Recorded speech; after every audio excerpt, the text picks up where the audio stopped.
Yo, what's up, everybody? It's your boy, the RLC leader, JJ Stewart, and I bring you with another reaction to Death Battle. Ben 10 versus the Green Lantern Corps Hal Jordan. Wiz Boomstick, take it away.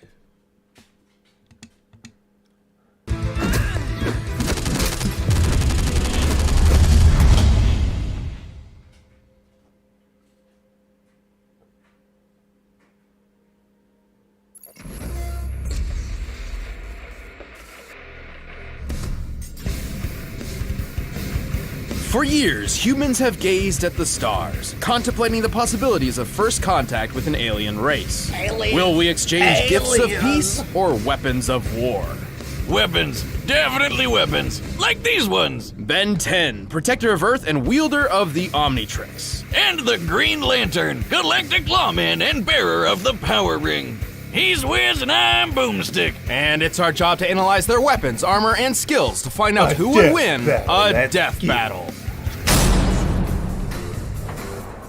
Benjamin Tennyson was just your average 10-year-old boy. He loved video games, hated school, and was prepared to have the most boring summer vacation ever until destiny fell from the sky. Upon discovering a strange crash-landed alien device, it stuck itself upon his wrist with secrets that it hid. Now he's got superpowers, he's no ordinary kid, he's Ben 10. Sorry, Wiz, I just can't help myself, that theme song's so damn catchy. This strange device was the Omnitrix, a portable library of intergalactic genetic data that can transform its user into a variety of different alien species. Sounds like the perfect way to get freaky with some alien babes from all across the galaxy. Well, you do you. But the cosmic warlord Vilgax had something different in mind. With the Omnitrix technology, he planned to create an army of superpowered aliens and conquer the universe. Yeah, typical villain stuff. But old Hentai Face would have to wait, cause Ben got the watch first and became a superhero. Well, okay, first he burned down a forest, but then he got busy with the hero stuff. The Omnitrix contains a built-in radio, universal translator, distress signal, a self-defense pulse blast against anyone trying to force it off Ben's wrist, and, as a bonus, it can tell time. And whenever Ben comes across a new alien he'd like to cosplay, it can scan their DNA so he can add them to his transformation collection. And he's got a ton to choose from. He's got alien forms that can control the elements like lightning, water, ice, earth, and fire with his very first transformation ever, Heat Blast, along with some just beautiful fire puns. I'm totally hot.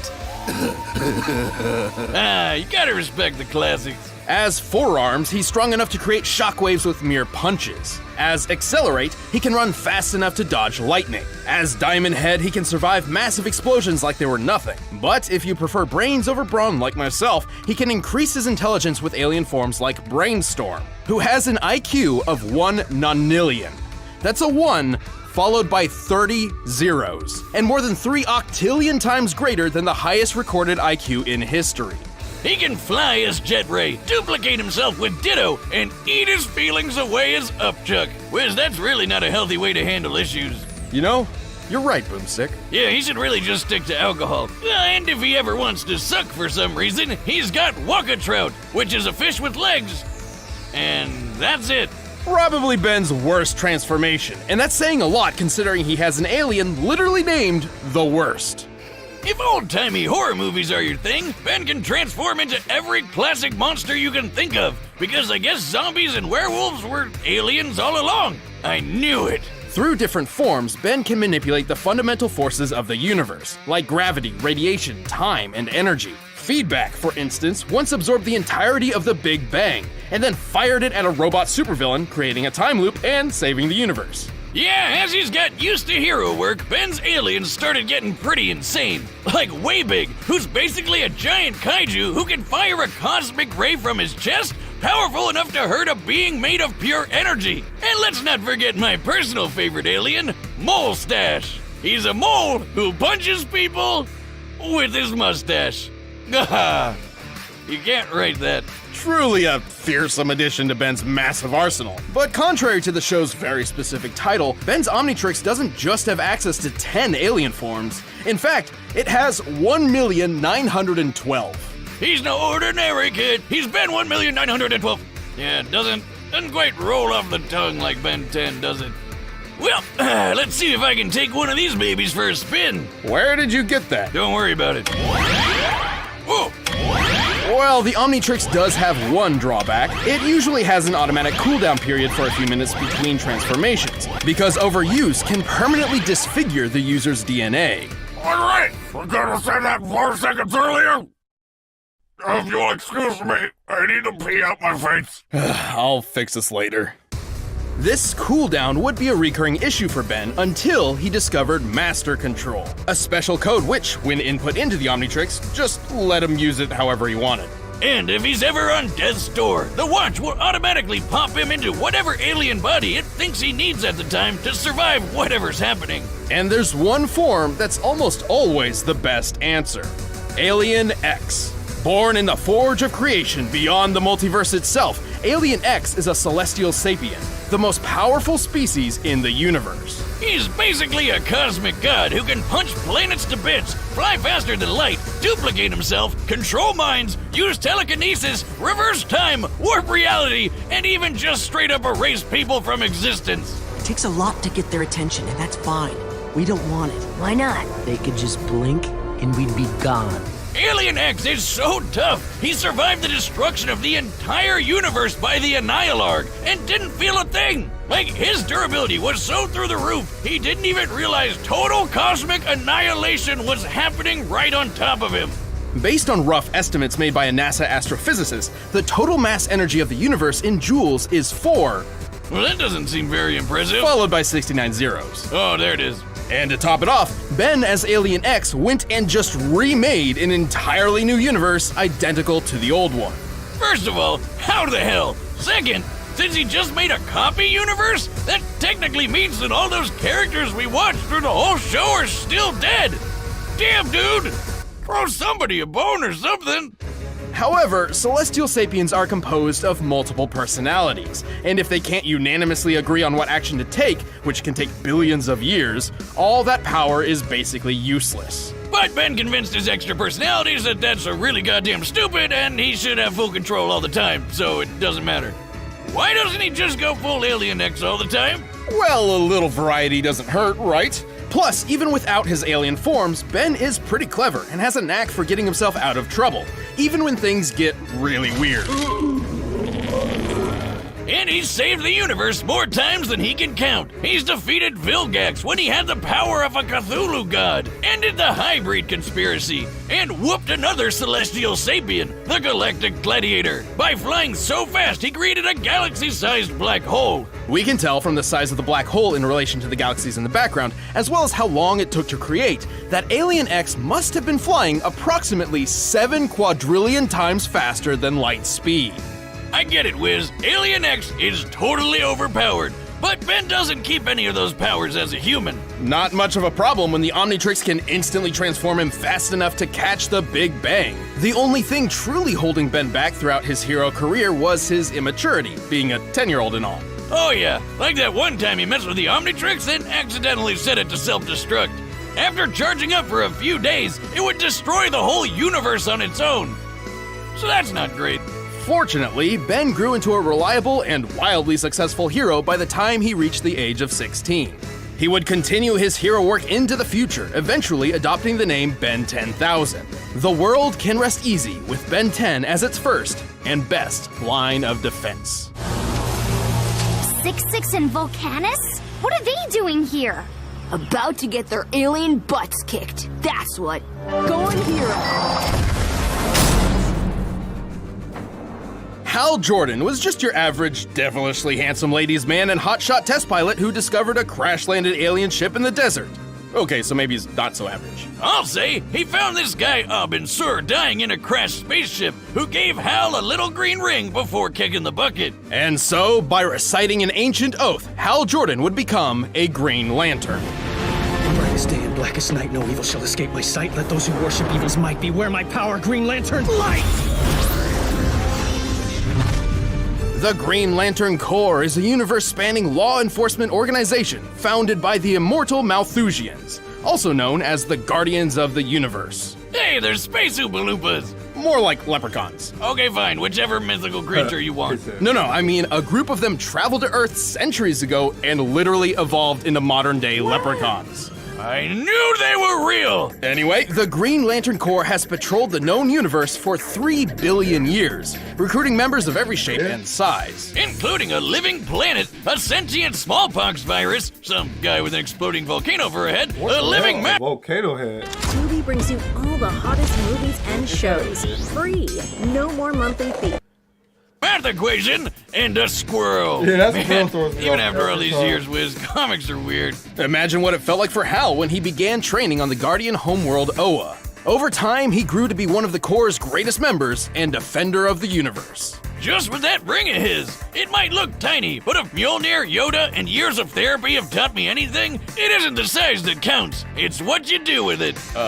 Right. The Green Lantern Power Ring is actually one of the most impressive weapons ever made. It's most well known for its ability to create hardened light constructs that function identically to what they're inspired by. Anything from boxing gloves to machine guns to an entire solar system. While a ring's wielder must be familiar with the object they're creating, they don't necessarily need to know all the ins and outs for it to function. The ring's energy can boost Hal's strength and speed, and also protect him with a force field. He can shoot lasers, phase through objects, turn invisible, read minds, heal wounds, and fly through space faster than light. The only true limit to a Power Ring's utility is its user's imagination, insofar as allowing the Green Lanterns to bend the rules of the universe to their whims. They can transmute matter and energy, manipulate time, form pocket dimensions, and warp the fabric of reality. And even though Abin Sur went out like a bitch, the ring makes a competent Green Lantern really tough to kill. It has built-in defenses to protect against mind control, and it can sometimes yank its owner out of harm's way all on its own. It can even defend against multiversal erasure events, like when Kilowog survived the Crisis on Infinite Earths. That's right,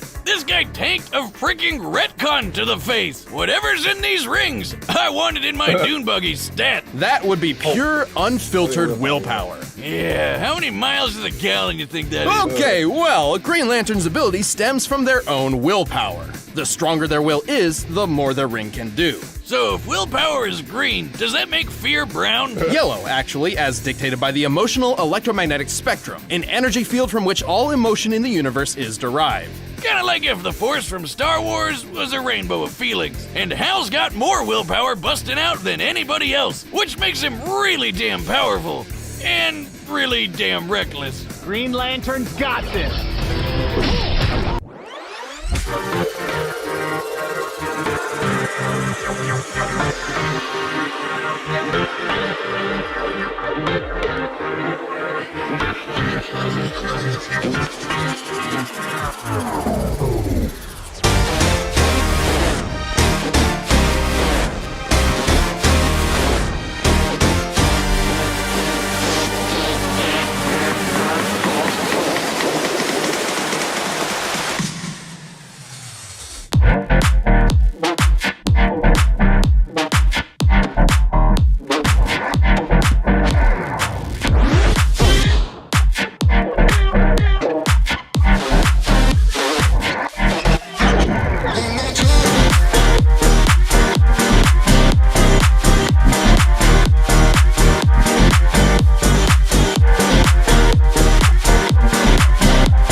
The hell are Green Lanterns weak to yellow? Ages ago, yes, the Green Lanterns couldn't affect anything yellow because Parallax had messed with their power source, but that is no longer the case, so Hal isn't held back by colors. And really, that's not even the worst weakness a Green Lantern ever had. Oh yeah, way back in the day, a Green Lantern went rogue and tried to take over a planet of people with crude wooden weapons. And so as a great little FU, the gods decided to make him weak to wood right before the blows started landing. Ah, good thing it's not a problem for Hal. Whether it be brightest day or blackest night, all should respect the emerald light of the Green Lantern. Or he'll willpower you to death, apparently. Give up? Please say no. You'll never catch me, Lantern. Bang.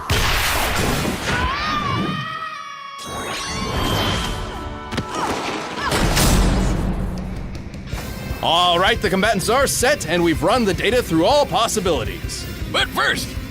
Hey, I'm Chad, I play Boomstick. I'm Ben, and I'm sick.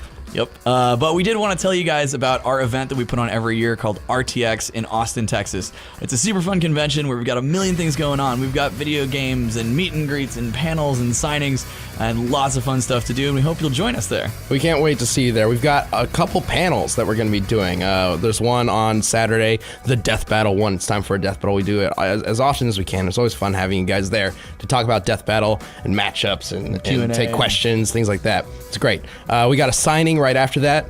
And then on Sunday, we got our second panel, which is about a secret project we've been working on for a while now. Can't wait to share it with you guys. Yep, RTX is July 5th through 7th, again in Austin, Texas. Head to rtxevent.com, and we hopefully will see you guys there. I promise I will not be sick.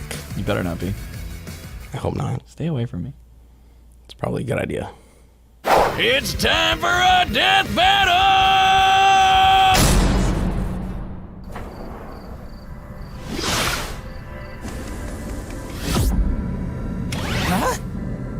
Hello! Green Lantern, best-looking guardian of Sector 2814, at your service. I can give you 10 good reasons right now to let me go. Sorry, kid. Seems you're carrying a Class A galactic superweapon. I'll just take this.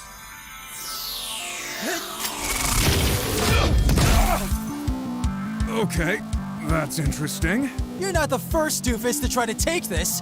It's hero time! Forearms!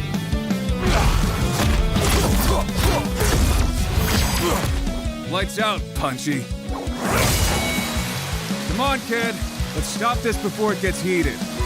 Too late.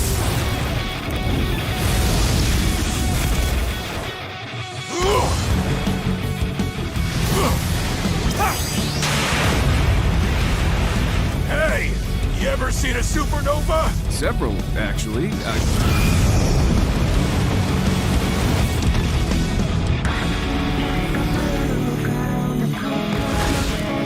Ha! You're so lame. I bet I could even beat you as gray matter. What? I didn't mean literally. Cute. Ew! I stepped in loser!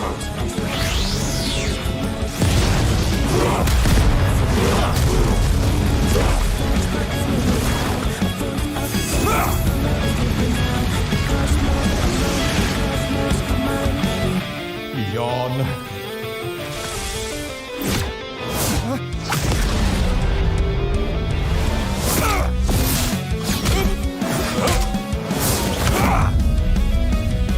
This is Alien X. He controls all of reality. This is over. I don't care what kind of power you got!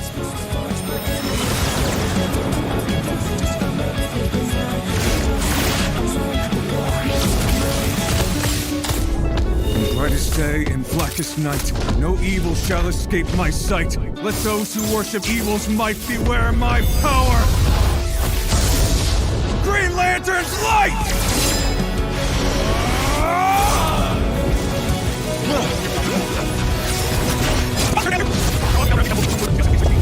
I don't care what kind of power! Reality includes time. Time, huh? Thanks for the tip.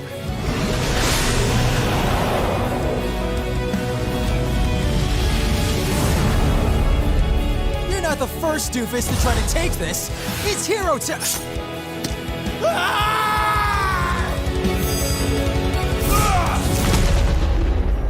Ew, I stepped in loser. Oh, it hurts to laugh.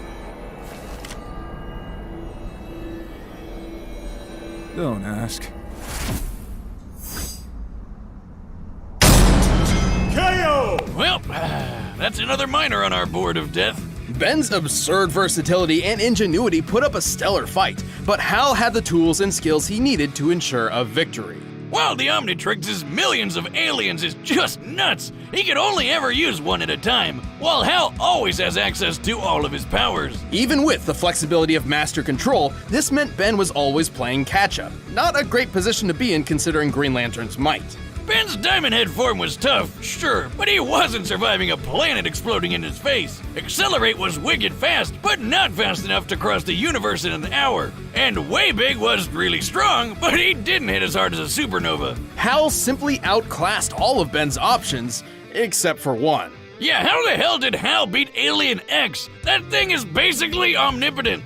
Well, not exactly. Celestial Sapiens are extremely powerful, but they can be beaten in battle and have failed in the past, like the time Alien X recreated the universe. He only did that because he couldn't stop it from being destroyed in the first place. Alien X could definitely match a lot of Hal's power, but Hal had defenses against all of X's. Mind control? The ring protects Hal's head. Mess with time? Hal can do that too. Trying to wipe him from existence? Please, Green Lanterns can survive an entire universe being erased. Likewise, Alien X has never shown any defenses against the same kinds of things that Hal could replicate, like mind control, transmutation, and time manipulation. Ben and his alien forms put up a great fight, and Alien X is easily one of the most powerful combatants we've ever seen on Death Battle. However, Hal had the speed, versatility, and literal willpower necessary to claim his victory. Guess you could say Hal was definitely the ringer for this fight. Oh, whiz, don't be green with envy. That pun was 10 out of Ben. The winner is Green Lantern. I'm Sam, he's Luis. Neither of us are Wizard Moonstick, but don't go anywhere just... Alright, everybody. Who'd y'all pick?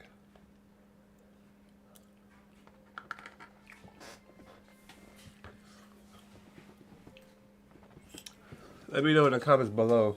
Who'd you pick? Did you pick Ben's Head or did you pick Hal Jordan? And make sure you zap that like button for your boy. And zap that subscribe button, because it lets me know that y'all enjoy the videos. And that being said, it's your boy JJ Stewart, aka the RLC leader. I'm out of here. Peace.